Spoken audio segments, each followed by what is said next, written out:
Hello friends, welcome to my channel. ഞാൻ ഇന്നിവിടെ ചെയ്യാൻ പോകുന്നത് നോർമൽ മെഷീനിൽ ചെയ്യാൻ പറ്റുന്ന ഈസി ആയിട്ടുള്ള ഒരു ഡിസൈൻ. വീഡിയോയിലേക്ക് കടക്കും മുമ്പ് നിങ്ങൾ ആദ്യമായിട്ടാണ് എൻ്റെ ഈ ചാനൽ കാണുന്നതെങ്കിൽ ചാനൽ സബ്സ്ക്രൈബ് ചെയ്യാൻ മറക്കരുത്. ഒപ്പം തന്നെ എൻ്റെ ഫ്യൂച്ചർ വീഡിയോസ് നോട്ടിഫിക്കേഷന് വേണ്ടി ബെല്ലൈക്കണും അമർത്തുക. ഈ ക്യാൻവാസിൻ്റെ സ്റ്റിക്കി ആയിട്ടുള്ള ഭാഗത്തല്ല, അതിൻ്റെ ഓപ്പോസിറ്റ് ആയിട്ടുള്ള ഭാഗത്താണ് നമ്മൾ ഇതിന് വേണ്ടിയിട്ടുള്ള ഡ്രോയിങ്സ് വരച്ച് കൊടുക്കേണ്ടത്. ഇതിങ്ങനെ അതിനുശേഷം ഇതിങ്ങനെ ഒട്ടിച്ച് മെറ്റീരിയലിൽ കൊടുക്കേണ്ടതാണ്. ഇതിപ്പോൾ ഞാനൊരു കട്ട് പീസിലാണ് ഡിസൈൻ കാണിച്ചിരിക്കുന്നത്. നിങ്ങൾക്കിത് ചുരിദാറിൻ്റെ നെക്കിലോ കുർത്തീസിൻ്റെ നെക്കിലോ യൂസ് ചെയ്യാൻ പറ്റുന്നതാണ്. അപ്പോൾ അതിനാദ്യമായിട്ട് നമ്മളിതിൻ്റെ സ്റ്റിക്കി ആയിട്ടുള്ള ഭാഗത്ത് അല്ലാതെ ഓപ്പോസിറ്റ് സർക്കിൾ വരച്ച് കൊടുക്കുകയാണ് ആദ്യം ചെയ്യേണ്ടത്. അടുത്തത് അതിൻ്റെ മിഡിലായിട്ട് അടുത്തൊരു സർക്കിൾ വരയ്ക്കുകയാണ്.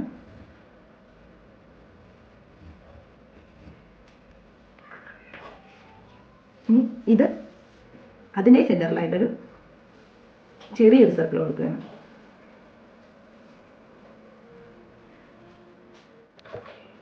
ഈ സർക്കിളുകൾ തമ്മിൽ ചെറുതും വലുതുമായ ലൈൻ തമ്മിൽ യോജിപ്പിച്ചിട്ടുണ്ട്.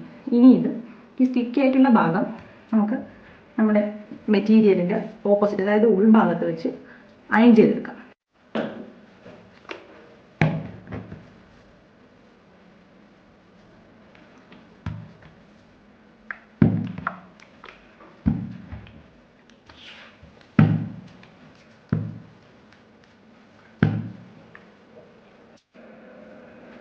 ക്യാൻവാസ് നന്നായിട്ട് തുണിയിൽ അയൺ ചെയ്ത് വെച്ചിട്ടുണ്ട്. ഇനി ഇത് നമുക്ക് സ്റ്റിച്ച് ചെയ്യുന്നത് എങ്ങനെയാണെന്ന് നോക്കാം. ഈ ഡിസൈൻ ചെയ്യാൻ വേണ്ടിയിട്ട് ഞാൻ എടുത്തിരിക്കുന്നത് സിൽക്ക് ത്രെഡാണ്. സിൽക്ക് ത്രെഡ് ബോബിനിൽ വൈൻഡ് ചെയ്തെടുത്തിരിക്കുകയാണ്. ഇനി സൂചിയിൽ കോർക്കാനായിട്ട് ഒരു നോർമൽ, ഇത് കളറിനോട് മാച്ച് ചെയ്യുന്ന ഒരു നോർമൽ ത്രെഡ് ഈ ചെറിയ സർക്കിളിൻ്റെ ഭാഗത്തുനിന്ന് നമുക്ക് സ്റ്റിച്ച് ചെയ്ത് വരാം. ലൈനിലേക്ക് സ്റ്റിച്ച് ചെയ്ത് വരാം. ഓക്കെ, ഇനി അവിടുന്ന് അതേ സ്റ്റിച്ചിലൂടെ തന്നെ ബാക്കിലേക്ക് ഇടും. സെൻറ്ററിൽ ആ സർക്കിളിൽ വന്ന് നിർത്തി നെക്സ്റ്റ് ലൈനിലേക്ക് പോകാനായിട്ട് ആ സർക്കിളിലൂടെ തന്നെ നെക്സ്റ്റ് ലൈനിലേക്ക് പോകാം. അവിടുന്ന് നെക്സ്റ്റ് ലൈനിലേക്ക് സ്റ്റിച്ച് ചെയ്യും.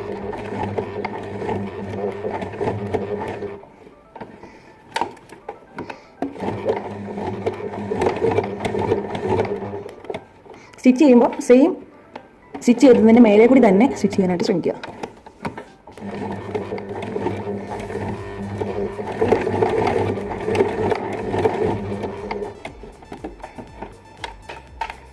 അല്ലേ, ഇങ്ങനെ തന്നെ സ്റ്റിച്ച് ചെയ്യാൻ ശ്രമിക്കുക. ഇതിൻ്റെ മേലെ കൂടി തന്നെ സ്റ്റിച്ച് ചെയ്യുക. വീണ്ടും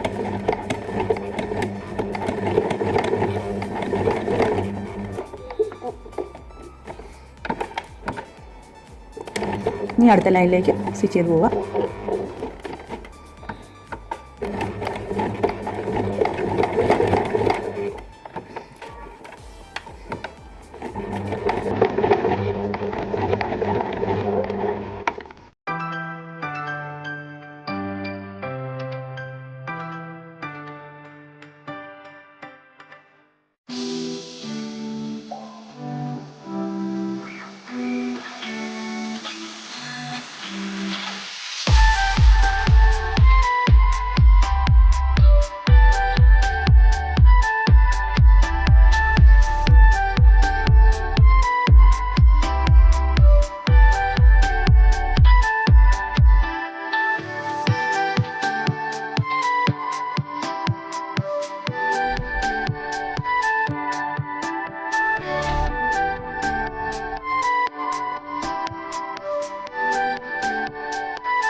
സർക്കിളിലേക്ക് വരുമ്പോൾ നമുക്കതൊന്ന് ലോക്ക് ചെയ്ത് വെക്കാം.